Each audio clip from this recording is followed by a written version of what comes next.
before I did. I knew, but just a tiny bit before you. When Mitch suggested this session, I thought to myself, what would be the most important things for people to leave with? And I think the most important thing is to understand how Seymour thought, because it was very different than most of us. Probably Marvin is the closest, and you're the second closest. I mean, it's a very special way of looking at things. And I remember when Seymour wrote, correct me if I'm wrong, it was the introduction to Warren McCulloch's book. And he wrote, you can't think about thinking unless you think about thinking about something. Now, unpack that, and you realize, wow. And I have used that in almost every day of my life. Those of you who've been in meetings with me, and we say, let's think about fundraising for the Media Lab, whatever the topic, I'll say, no, let's think about thinking about fundraising. In other words, let's think about how we're going to think about it. And if you remember just that, you'll see how often over the next period of your life, you will go into, it may be any topic, and everybody thinks about it. Very few people think about thinking about it. So that to me was the takeaway. So now that's kind of giving you the punchline. Unlike a lot of people in academia, you're a colleague and you become a friend. I was sort of a friend who became a colleague. Actually, I knew Seymour and Marvin socially more than anything else. In the beginning, Seymour and I cooked together. That's what we did. We cooked. Lots of dinners, lots of cooking, and always weird things. And Gloria just reminded me that Seymour was smuggling in some white truffles. And how do you smuggle white truffles? Because they smell so powerfully. Well, the answer, and Gloria just reminded me, is a perfect Seymour solution, is that when you're smuggling white truffles, smuggle a Vacherin cheese at the same time. Brilliant, because the cheese is so overpowering, the truffle doesn't stand a chance, and you make it right through customs, because cheese is okay.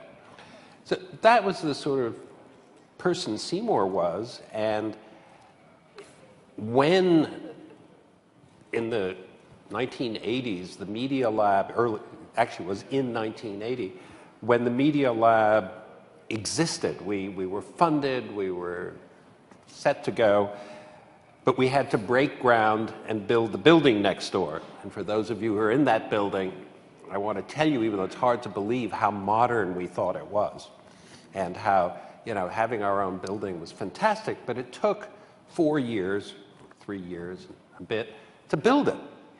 So I took a sabbatical and went to Paris and worked with Seymour. It was the first time that I was really a colleague to do what was French Center to have been funded with OPEC money, which was to leapfrog human development as we had known it in the world by going through an industrial process and building roads and cement and then building a school. Just leap forward and do it electronically. And that was the early days of, way ahead of its time, the use of computers for learning in developing nations.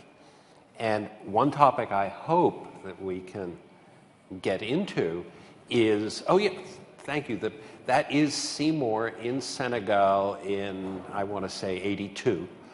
And the kid in front of the computer did not speak English or French, and had no problem using logo, or for that matter, talking to Seymour. Kids spoke Wolof, and Seymour spoke Seymourian English. But maybe we can use part of the discussion to frame the terrible direction that education is going in today and getting worse and worse and worse.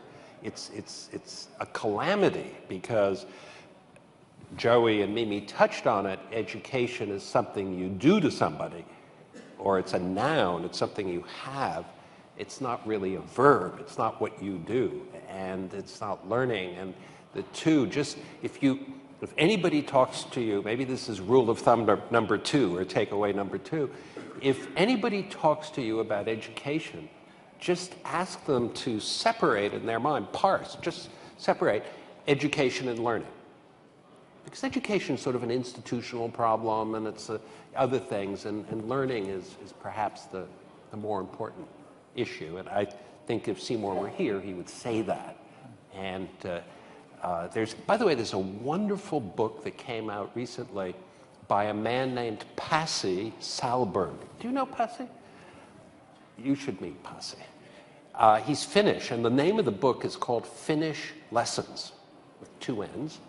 And he basically describes education in Finland. And if you believe in things like the PISA test, which I don't think too many people in this room do, but it kind of says something, there's this outlier country that has done better than all the others, and it's Finland. And guess what? In Finland, in primary education, elementary, or up to 12th grade, no tests, no homework. Start school at 7, shortest days per year, shortest hours per day. Huh? And they're off the charts? And Pasi's book is about why. We've instilled this competitiveness into learning. Competitiveness is the root of almost all evil in learning. And there are well-to-do parents that force their kids to compete on this stuff. And they lose the love of learning because of this competitive thing we've thrown around it. So, and Pasi has evidence, which is kind of nice. We never did. Yeah. We had anecdotes. Which was in Seymour's spirit. Yeah. Maybe